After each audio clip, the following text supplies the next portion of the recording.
Hello, my friends. Hello, hello. This is the Key of Worlds. And today, we're going to be talking about the planetary conversation. What is the meaning of the planets, the hours, and those crazy tables I posted earlier? Now, when you have the planetary arrangements for the different doors, you'll notice, or even the planetary hours, they fall outside of different arrangements, okay?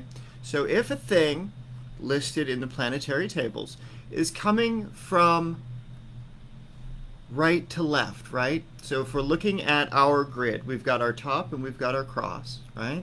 Top down to center is the gate of heaven. Bottom up to center is the gate of earth. Right to left is the gate of the humans, or the future to the past. Left to right is the past to the future. Okay? So we identify time by creating the cross, and we bisect it when we do this. We are specifically evoking where those energies are coming from in hand gestures. So when we channel energy around our hands and we do the sacred gestures, we're specifically creating an invocation where we are carving through the lines. So we are bringing forth that power from those places to that moment. And so setting it up and the time of day when all of the different arrangements should be considered in connecting order. When the different degrees of the angles are applied, when you have the 30 degrees of the triangle, right? The 30, 30, 30, right? Or the 30, 90, 30 if you're on the 360 degree. So what happens is that you create place, you create the flow from, to, and on that experience. And so we know that Saturn is the transformation. It is change and it is death.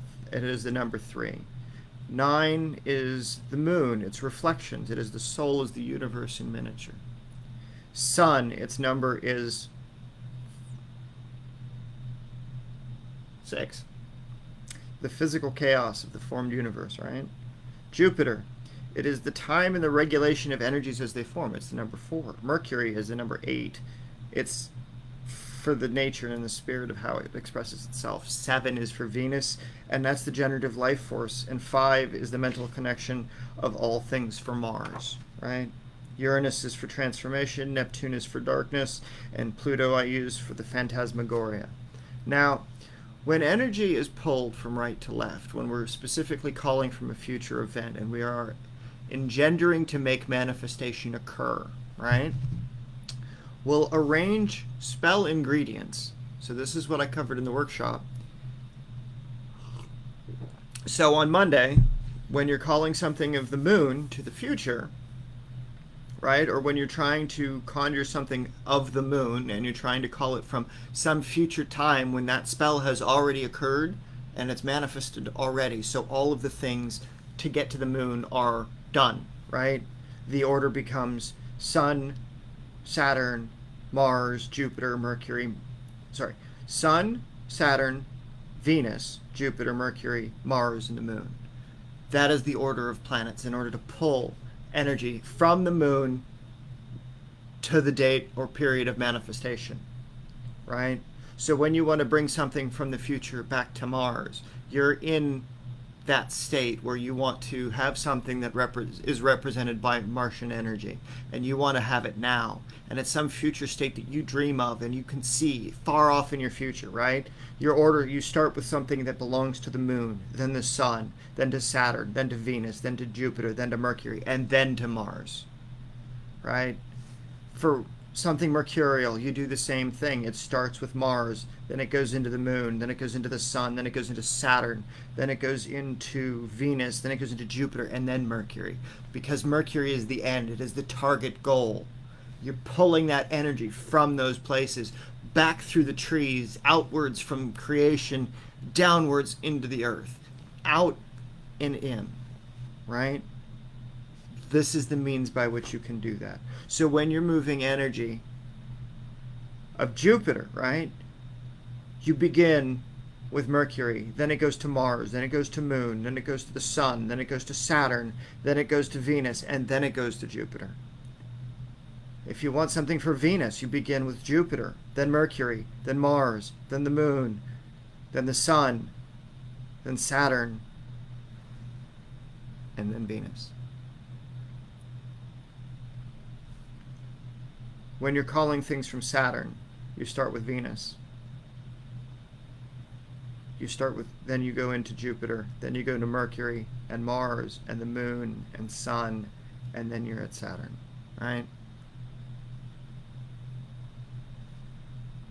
And then Sunday, you begin with Saturn, Venus, Jupiter, Mercury, Mars, Moon, and the Sun. It pulls from the future time when you're trying to pull.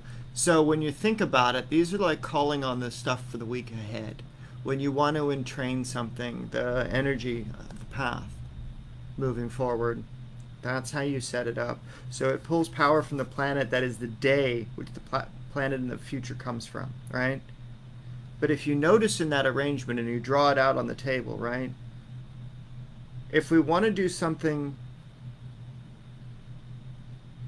on the moon, right? Where the moon is our end goal, and we begin on Sunday, right? We're technically beginning on the Sunday of the week before. If we want to end on Mars, we're beginning on the Monday of the week before. If we want to end up on Mercury, we're beginning on the Tuesday from the week before. So there's this 7-day period, right? So there's that string of occurrences. What happens under each of the different conditions as your spell moves through the 7 time zones, right? As it goes through the light, the dark, the genesis moment. That is how you create this string of occurrence in that place. Whereas if your energy is moving from a past date to now, right? You're trying to take it now and push it to the future. Instead of pulling a future event to you, instead of thinking about time on the different scale, then you have the standard Sunday is the Sun, Moon, Mars, Mercury, Jupiter, Venus, Saturn, right? Monday is the Moon, Mars, Mercury, Jupiter, Venus, Saturn, Sun, right? Then it goes in the logical progression of the week before. That's when you're taking energy from today and you're projecting it into the future.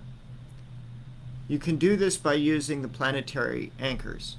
So when I use the planetary anchors, you're doing that. But inside your spell, the nuanced mechanics that you can play with is the ordering of those ingredients, so that way as you create that other energy, as you create that energy pulling from a future time, you have the means by which you can do that.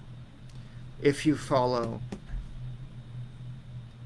the idea that what you're pulling from next week already occurs, because you're stepping it down. You're already aware of what are the days, what is the time, what are the obstacles ahead of you. You can see that path specifically occurring. This is the thing that represents the Sun. This is the thing that represents the Saturn. This is the thing that represents the Venus. This is the thing that represents the Jupiter. This is the thing that represents the Mercury. This is the thing that represents the Mars. And then we're back on the Monday where it started. So 1 week to 1 week, right? So you create a loop. So by your spell, if you're trying to create something on a Monday and you're trying to evoke the powers of the moon of something, right? You create a loop of time.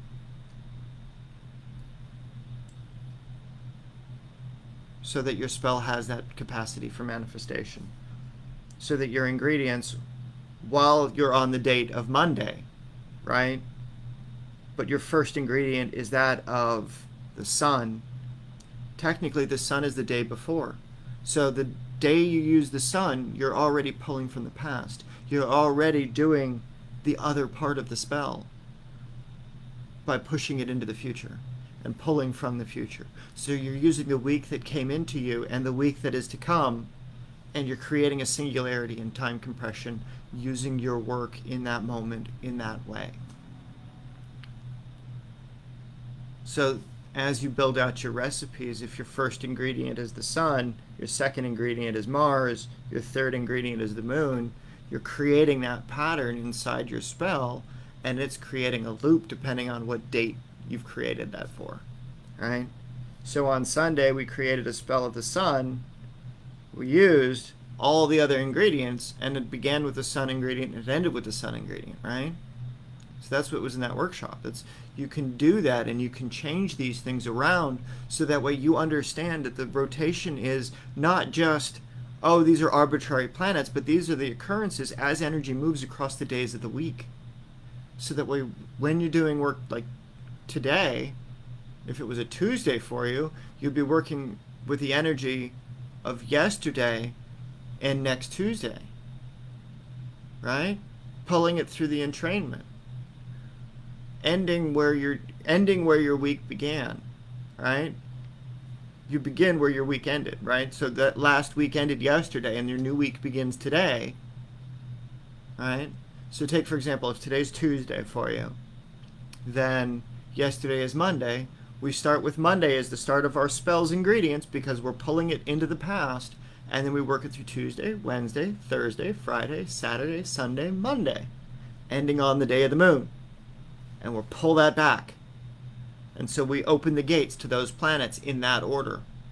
So this is the cycle of opening. This is how you plan out the cycle of opening. What is the end result power that I am trying to bring into this moment? What planet does it come from? What is the association of the gate that I need to open? Is it the phantasmagoria, where it's the imagination, right? Is it something that is hard Venus, something that is hard Mars, something that is hard conceptually, that is coming from those places? Is it something of the elements? Is it something of the zodiac? Is it something responsible for one of the celestial intelligences out there? If so, this is how you specifically choose to set those periods of time up so that you have the means to get that manifestation the way that you want it. And so this way, when you make the spell candles, when you make your ingredients, when you make your conjurations, it's an easy way to build this stuff out. So I hope this helps give some illumination into working with time and working with the ingredients in relationship to time, so that as you develop and as you build out your understandings, you are creating the flow up, you are creating the flow down from the past to the future, so that you create that center point, that moment of time. So you go down, you go over, you go up, and you go in. So that the whole thing becomes a mantra, becomes the gate that you see in front of you. So that your gestures, your ritual action, your mudras, your whatever you want to call it, when you're projecting your energy and creating that space, you know exactly how it's being created. You know exactly how it's entrained. You know exactly where those lines of energy are coming from because you've planned it out already. You've done the work for it. So that way it's not a question. You know the work is going to be successful. You know that the gates that you have to go through, you know what you're going to have to do to open the gates. You know exactly what you're going to have to do when it comes to using those alchemical vessels. So, stay safe, my friends. Remember, don't be evil.